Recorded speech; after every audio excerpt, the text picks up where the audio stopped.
ان مع العسر یسرا، میرے اللہ نے مشکلات کے بعد آسانیاں کیسی پیدا کر دیں۔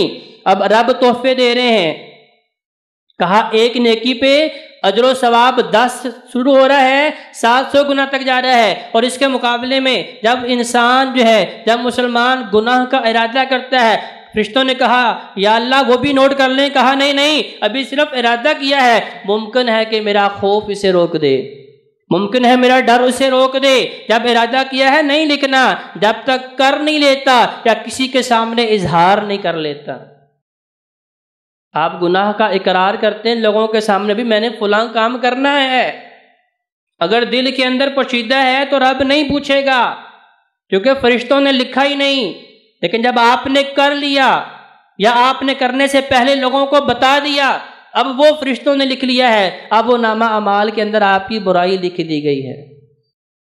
پھر کہا اے پیغمبر، آپ کے تحائف کے اندر یہ بھی موجود ہے کہ مشرکین مکہ نے آپ سے مطالبہ کیا تھا کہ اللہ احد پہاڑ سونے کا بنا دے تو ہم مان لیں گے۔ کہا محبوب پیغمبر، انہوں نے اتنے بڑے معجزات دیکھے، آپ کے ہاتھوں میں کنکر نے کلمہ پڑھا، انہوں نے نہیں مانا، آپ کے ہاتھ کے اشارے سے چاند و ٹکڑے ہوا، انہوں نے نہیں مانا، آپ کی انگلیوں سے چشمے جاری ہوئے، انہوں نے نہیں مانا۔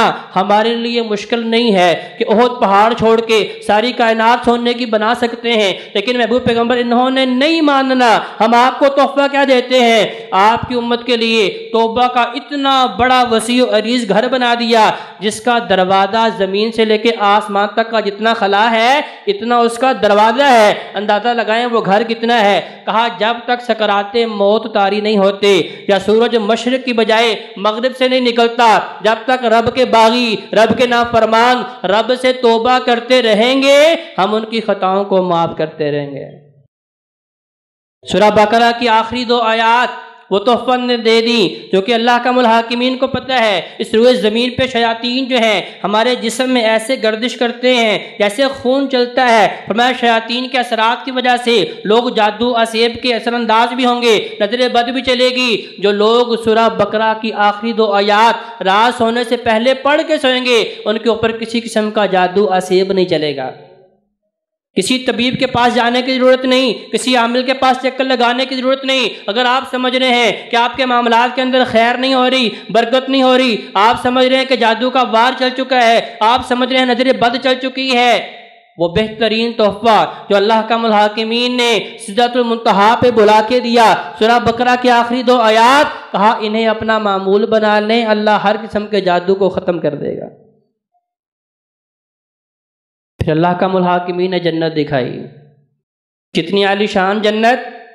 فرمایا کہ جس کا مٹیریل جو ہے وہ کستوری کا ہے، جس کی اینٹیں کستوری کی بنی ہوئی ہیں، سونے چاندی کی اینٹیں لگی ہیں، اتنے شاندار محلات ہیں جس کے اندر سے دودھ شہد کی نہریں جاری ہیں، ٹھنڈی ہوائیں چل رہی ہیں، حورے غلمان منتظر ہیں، سونے چاندی کے برتن لگے ہوئے ہیں کہ بھئی کدھر ہے جنتی، اس کے انتظار میں استقبال کے لیے کھڑے ہیں۔ محبوب پیغمبر علیہ السلام نے وہاں پہ اپنے ایک غلام کے چلنے کی آواز سنی، جبریل امین سے پوچھا جبریل امین یہ آواز کیسی ہے؟ کہا یا رسول اللہ یہ آپ کے خادم غلام بلال کی آواز ہے۔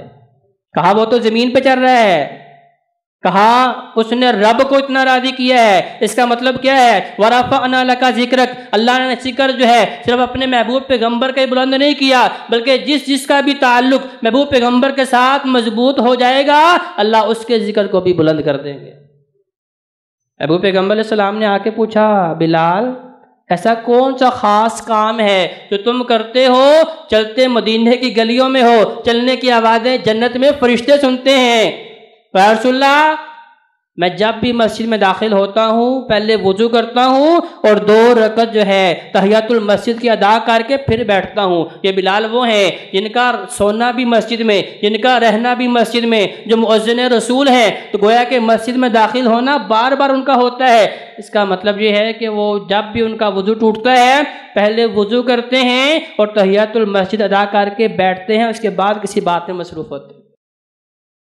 یہ کام بھائیوں کو مشکل ہے، وضو کرنا مشکل ہے، کہ جب مسجد میں ہیں تو 2 رکعتیں پڑھنا مشکل ہے، لیکن بھائیو اجر و ثواب دیکھیں کتنا ہے۔ کیا چلتے زمین پہ ہیں، چلنے کی آوازیں آسمان پہ سنائی دیتی ہیں، اللہ نے اپنے محبوب پیغمبر کو دو قسم کے جہنمی لوگ بھی دکھائے۔ ان میں سے پہلا وہ ہے جس کے ناخن بڑے بڑے سائز کے ہیں لیکن وہ تانبے کے ہیں، وہ اپنے چہروں کو نوچ رہے ہیں، اپنے سینوں کو نوچ رہے ہیں۔ محبوب پیغمبر علیہ السلام بڑے پریشان ہیں کہ بھئی یہ آہو بقا بھی کر رہے ہیں، تکلیف کے اندر مبتلا بھی ہیں، لیکن اس کے باوجود جو ہے ان کا یہ عذاب کم نہیں ہو رہا، وہ بڑھتا جا رہا ہے، یہ کون بد نصیب ہیں؟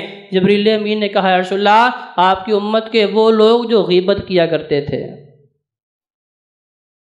جسے آج میں اور آپ گناہ ہی نہیں سمجھتے کہ مسجد میں بیٹھے ہیں نمازیوں کی غیبت، گھر میں بیٹھے ہیں بہن بھائی کی غیبت، دکان پہ بیٹھے ہیں اپنے کسٹمر کی غیبت، چھوٹے بڑے کی غیبت، پھر فلاں کو نہیں دیکھا وہ بولتا کیسے ہے، وہ چلتا کیسے ہے، وہ پہنتا کیسے ہے، وہ کھاتا کیسے ہے۔ لوگوں کی نیکیاں بڑھا رہے ہیں اور اپنی نیکیوں کو اپنے ہاتھ سے جلا کے راہ کر رہے ہیں، اپنے چہروں کو نوچ رہے ہیں، اپنے سینوں کو نوچ رہے ہیں۔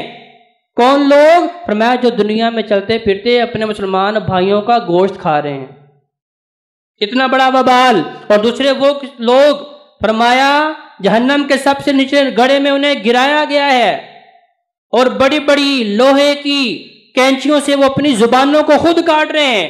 کہا کون لوگ ہیں؟ کہا وہ لوگ جنہیں اللہ نے علم عطا کیا تھا لیکن اس علم کے مطابق عمل نہیں کرتے تھے۔ آج دیکھیں مجھے فکر ہے کہ میرے پاس بس علم ہونا چاہیے، کسی ایک عالم سے سوال کرتا ہوں، کبھی دوسرے سے، کبھی تیسرے سے، کبھی چوتھے سے، اور بھائیو علم کا سوال نہیں ہونا، سوال تو عمل کا ہونا ہے۔ اگر مجھے یہ پتا ہے کہ میں 5 نمازیں پڑھتا ہوں تو مسلمان ہوں، اتنا علم تو اللہ نے ہر مسلمان کو دیا ہے۔ اگر مجھے یہ پتا ہے کہ محبوب پیغمبر نے فرمایا کہ جس بندے نے نماز نہیں پڑھی وہ کافر ہے، وہ مشرک ہے، صحیح بخاری صحیح مسلم کی حدیث بالکل واضح ہے، تو بھائیو اس میں شک والی بات کون سی ہے؟ اتنا علم تو میرے پاس ہے کہ بھئی نماز پڑھنا ہے تو پھر میرا ایمان بچے گا، میرا اسلام بچے گا، اس کے باوجود نماز نہیں پڑھ رہا، اس کا مطلب کیا ہے؟ کہ اللہ کا الحاکمین نے معراج کے موقع پہ اپنے محبوب پیغمبر کو بتایا کہ یہ لوگ جنہیں اللہ نے علم عطا کیا تھا اس پہ عمل نہیں کر رہے تھے، اب لوہے کی بڑی بڑی کینچیوں سے یہ اپنی زبانوں کو کاٹ رہے ہیں۔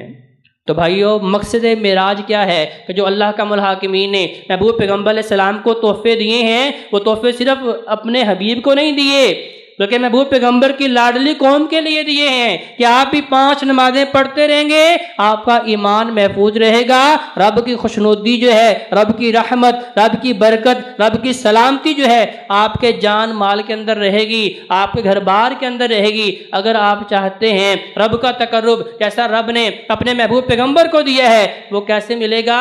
محبوب پیغمبر نے فرمایا کہ میری معراج تو تھی، اللہ نے بیت المقدس سے لے کے آسمانوں کی سیر کروائی، مومن دن میں 5 مرتبہ رب کے حضور حاضر ہو کے معراج کر سکتا ہے۔